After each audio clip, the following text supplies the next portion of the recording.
You know, we've talked about the Harappan civilization, but there was a point, 1500 BCE, just right before it declined, they reached a point of stagnation. They were on a strike. They had no food. After that, a new set of people came in the north and northwest region of India, and they were called Aryans. But the people who migrated here were called Indo-Aryans. There are other Aryans too. And they originate from Central Asia. But they got so populated, they had to move out and start from scratch and find new pastures, new shelters, etc. The place where they settled was called the Sapta Sindhu region, the land of the 7 rivers. And they call this the land of the gods, or Brahmavarta. But in the later Vedic period, they settled in the Gangetic Valley, which was called Aryavarta, or the land of the Aryans. The Aryans settled where geographically they settled in eastern Afghanistan, Punjab, and the fringes of western Uttar Pradesh. Now, we come to know about Aryans. There was a thing called Vedic Age. Like the early Vedic period was divided into many ages, starting from the Vedic Age. It originates from the word Vid, which means knowledge.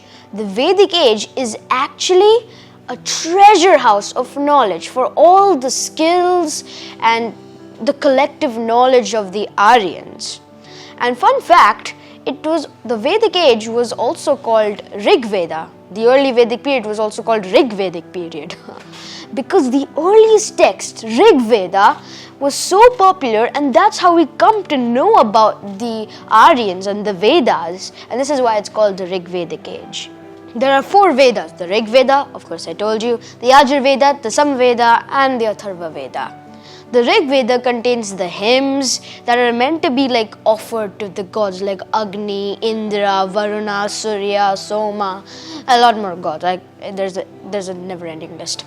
Now there is the Yajur Veda, which contains the hymns that have to accompany the recitations, like a mini Rig Veda. And the Sam Veda actually contains all the rituals, the hymns, like it's the same thing, the rituals, the texts, the everything else, the Sam Veda, and basically like a third mini brother, yeah. But the Atharva Veda contains all the evil spirits, like the castes, like all the spells to cast away evil spirits. And apart from the Upanishads, apart from the Aryankas, apart from there's a lot more. And there were 2 epics, Ramayana and Mahabharata. Now we'll get to that later. Now, what about the political structure? We've not talked about that. Fun fact, the Yajur Veda contains that, and that actually depicts where the political things arose from. There were many families, of course, all tribes have families, and these families were patriarchal. They joined together, there were family ties, they joined together to form a village or grama, which was headed by a gramini, and many villages together formed a vis, which was headed by a vispati, and many vis together formed a tribe or jana, and it was headed by the rajan, or the king of that tribe. The Rajan was the ablest and strongest man of that tribe, who was supposed to protect everyone from wars and everything like that, make right decisions, and he had to also look after their welfare. And he was also accompanied by the Purohita, which was like an advisor to him, like an official to him, and he performed religious ceremonies. The Sabha and the Samiti actually acted as checks on the king's power. Pretty cool, right? And the Sabha was actually like a general assembly. It consisted of the common people. And the Samiti acted as like a council of the oldest members of like each family, or and they advised the king on like informed decisions or what to do with his people, how to check on his welfare or whatever. It's like a purohit. And now we come to families. They're actually patriarchal. That means there are a lot of generations living under the same roof. The oldest member was called Grihapati, and he was really, really respected.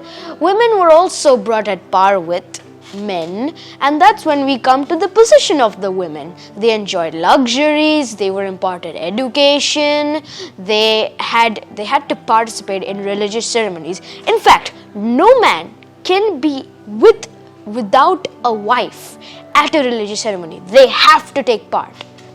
And there are two important philosophers who participated in these kind of discussions, which were Gargi and Maitri. Now we come to the dress of the Aryans. What are they going to wear? And believe it or not, they were also really rich. They wore jewelry, even men and women, they wore jewelry from silver, gold, copper, bronze, everything like that. There was a lower garment called dhoti, which they wore, which is an unstitched piece of cloth. And they also wore kind of, some sort of dupatta maybe, like it just flung over their shoulder with a turban on the head. Now, what do they eat? They actually eat very simple food made from wheat, barley, like all the fruits and vegetables, pulses. It's fine. It's just really normal to eat. And now we come to the religion. Now, the Aryans actually worshipped one supreme God. They believed that one supreme God, that one being, he created or she created this universe. And they worshipped many forms of this supreme being, like Agni, the god of fire, Varun, the god of rain, Surya, Soma, Yama, the god of death, Usha, the goddess of dawn, Indra, the god of rain. And Agni, fun fact, she carried messages to heaven in the form of smoke. And they didn't build any temples or idols or anything like that. And they just performed like the hymns and rituals, like I said. Now we come to the four Varnas. I've not talked about that. That's the whole point of it. The four Varnas are the Brahmans, the Kshatriyas, the Shudras, and the Vaisyas. Yeah, it's not Vaishyas, it's Vaisyas. Now, the Brahmans, they belonged to the priestly class and they were above the king. The Kshatriyas were like the king. They fought for the country. They fought like outside attacks to just keep everyone safe inside, like your own army. Now we come to the Vaisyas. They belong to the merchant class. Farming, agriculture, other occupations like a normal man would do. Any Joe would do that in the early Vedic period. The Shudras were meant to be like servants which had to serve the three upper classes. Fun fact, the Vaisyas actually provided food for everyone. Must be a really tough job. Now we come to their economy, which is the last part of the early Vedic period. Mostly cows were about it. They fought for cattle. They fought for cows, goats, sheep. There were frequent battles for it. The king actually gifted cows to the priests.